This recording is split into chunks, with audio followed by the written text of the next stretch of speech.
அனைவருக்கும் வணக்கம். தினம் ஒரு திருக்குறள். பொருட்பால் அமைச்சியல். அதிகாரம் 66. வினை தூய்மை.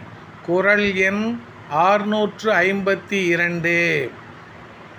என்றும் ஒருவுதல் வேண்டும் புகழொடு நன்றி பயவா வினை.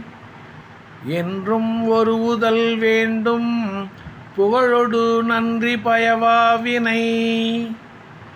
இம்மையில் புகழையும் மறுமையில் அறமும் தராத செயல்களை எப்பொழுதும் செய்யாமல் நீங்குதல் வேண்டும். இம்மையில் புகழையும் மறுமையில் அறமும் தராத செயல்களை எப்பொழுதும் செய்யாமல் நீங்குதல் வேண்டும். குறள் வழி நடப்போம், வாழ்வின் உன்னத நிலையை அடைவோம். நன்றி, வணக்கம்.